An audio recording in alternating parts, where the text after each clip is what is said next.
Welcome back, YouTube, to my 2024 end of year review. So it's going to be a end of year review and a little army showcase in front of you. I literally just hot off the press, just finished gluing down some tufts. I still need to technically varnish a unit and then flock a few units, but everything's painted and done. So. Well, 2024. So this was actually probably the best hobby year I've ever had personally.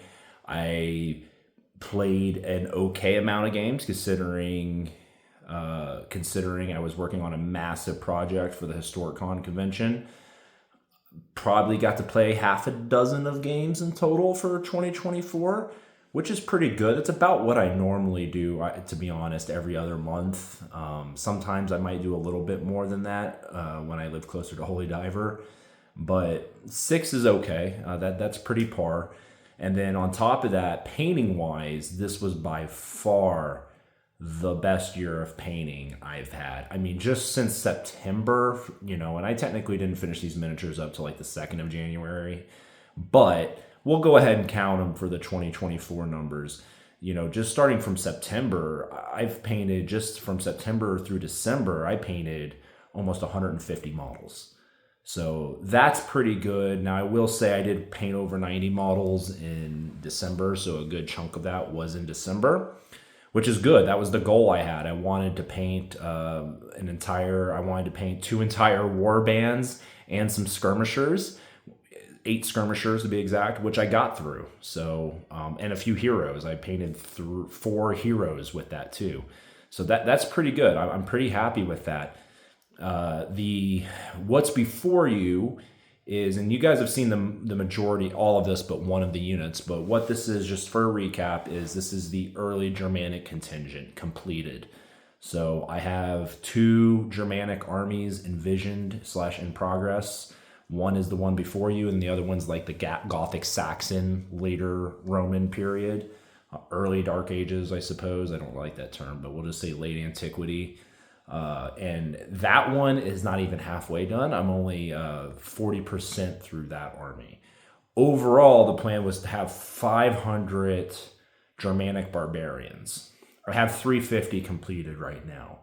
So 250 of which are the early force, which is going to be centered around, Teutoburg Forest or even the Cimbri Wars with Marius, right? So think that kind of time frame. But they can be flexed as needed. Obviously 3 of these 5 units were at the Historicon battle for, pretending to be Alemanni in the 4th century AD. So far into the Christian era of the Roman Empire. So,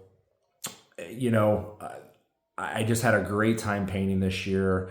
When I came back from Historicon, I wasn't burnt out on Germanics, oddly enough, even though I've been painting late Romans and Germanics like crazy. But with the new year, it is time for me to move on. I have technically another 150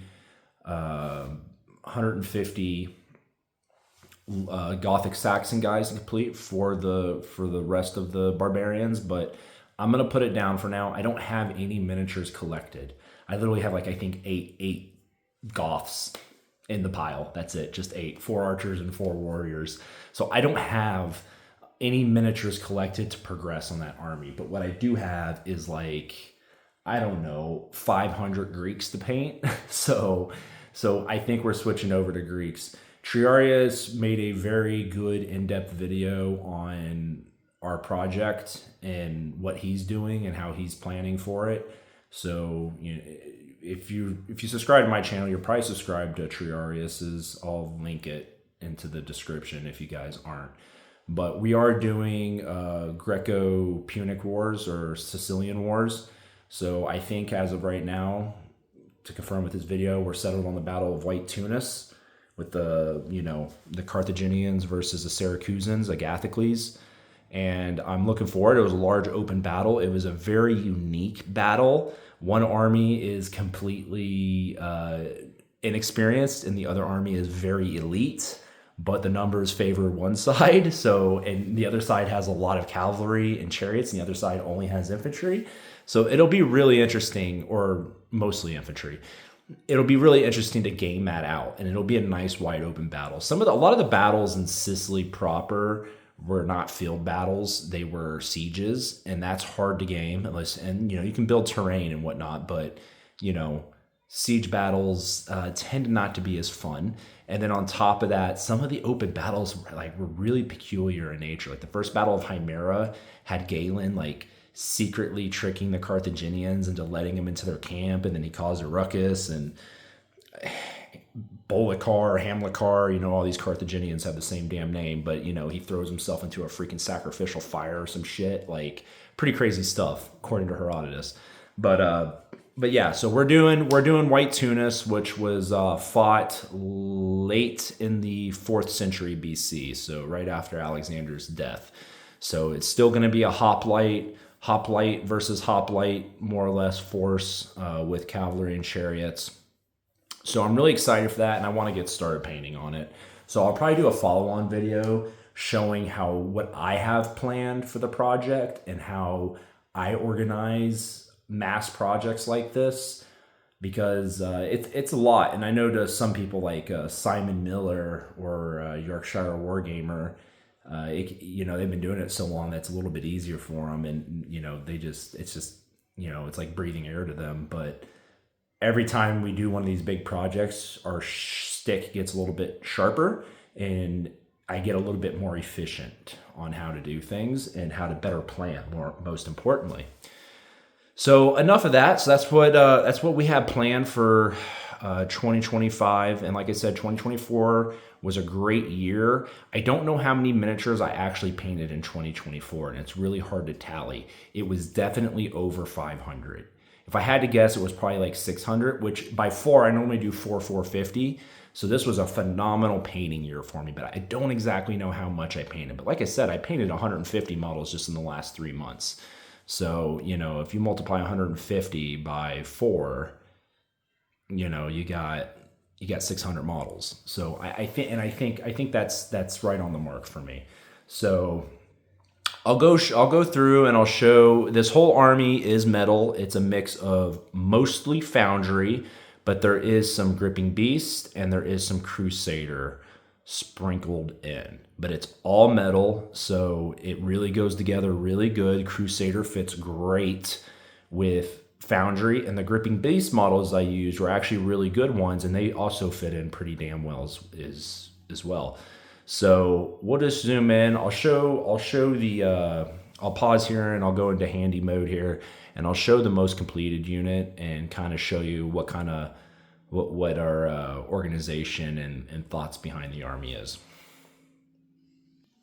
All right, guys, this is the Horde, and as you can see here, it's a simple organization of 4 48-man war bands and 24 skirmishers, so that's enough to have 3 bases of 2 for each war band.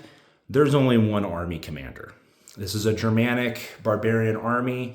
They were not very organized, and they didn't have a lot of complexity in their command scheme and their organization. So I feel comfortable for the early Germanics just having one large command stand.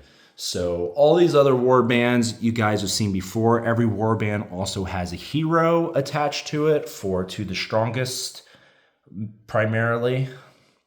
But this is the new unit. Oh my gosh. Okay, look at these guys. So as you can see here, mostly Foundry, but we do have, actually, this is a 50-50 mix. It's about 20 Foundry and 28 Crusader. So this is where almost all the Crusader miniatures live, including the hero. So they're a mix of Germanics, and the guys with the double-handed axes are Foundry Vikings. And all of the Crusader figures are from their Germanic line, I believe. So tried to make them colorful, just like the other ones. 90% of the shields do have transfers. there are about 5 or 6 that were hand painted by me. I didn't do anything crazy. A couple of them, I'm painting some runic stuff. Like that one, I painted some runic symbols on it. That one as well. But most of them, I just kind of painted and left plain. And then I let the decals do their bit. There are females included in this army. I think there's five female figures in the army. So almost 1 per base. As per my normal thing, I painted one to look as much like my wife as I could. But yeah, I did patterns on some of them. Some of them are the Germanic youth style figures. They don't have beards, and they're running around in their loincloth deal things. And I did put tattoos on this unit. So there's 1 or 2 guys with tattoos on each of the stands. And those guys are like the bearded, the grown men warrior guys that have the tattoos, right? So that's actually that guy in the forefront there. He is a Foundry Viking, but I got them all inked up there. So I did do tattoos. And the hero figure, that is one of the character figures from Crusader. And then I did have to finish out the skirmisher contingent. I did buy 8 of the Crusader archers, and I actually liked them better than the Foundry ones. They had some jewelry on them, and they did have daggers and swords with them as well. So I actually did prefer the Crusader archers over the Foundry. And then last but not least, the cavalry. Just 24 light cavalry that are all Foundry there. So I'll just remount here. That's the army in a nutshell, guys. I had a great time painting it. I'm glad I was able to end 2024 December primarily with my goal in hand. I wanted to get these 2 war bands painted plus the 8 skirmishers, and I got that. So that's good. I got like over 90 miniatures painted for December. So I'm pretty happy with that. I maximized my hobby time. On January 1st, Dude Bro came over and we had a big old painting session. We had a great time together, shooting the shit and painting our little miniatures. Of course, he was painting Greeks or Carthaginians, I can't remember, but he was painting one of the 2. So he's already I'm the only one that hasn't started on the big project yet. So we're gonna start 2025 off. Hopefully tomorrow I'll start cleaning some miniatures for the project. I'm gonna start off with Greeks, and like I said, I'll probably have a separate video for the Greeks and how I plan to attack that beast, because like I said, I already have 500, possibly more collected, sitting in my closet. And then just to pan over, this is what is of the Goth and Saxon contingent. So I only have 2 warbands. So this force would be the same exact model count as the early Germanic, so 250-ish, but I only have 100 plus heroes.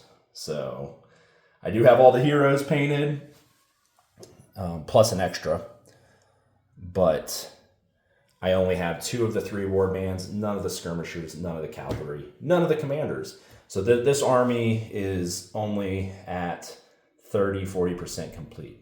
So in total, I currently have 350-ish miniatures completed for both 350 out of the 500 that I want to do for both sides. But 70% is okay. We'll have to live with it, and I'm sure once I whittle down the Greek pile of shame, or the pile of glory, I should say now, then I'll feel more comfortable spending a little bit more money on this army.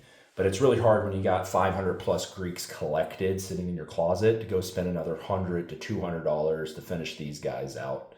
So we'll let them sit as is right now. We'll paint what we got. And they're beautiful units, but they are not all metal. One unit is Gripping Beast, and then the back unit, like in my previous video, those are all Vitrix. Well, guys, that's it for me. I will be doing a video probably within the next week. Remount the camera here. I will be doing a video in the next week on the big 2026 Historicon project and its beginnings. So look out for that. And until then, guys, keep on gaming and keep on painting.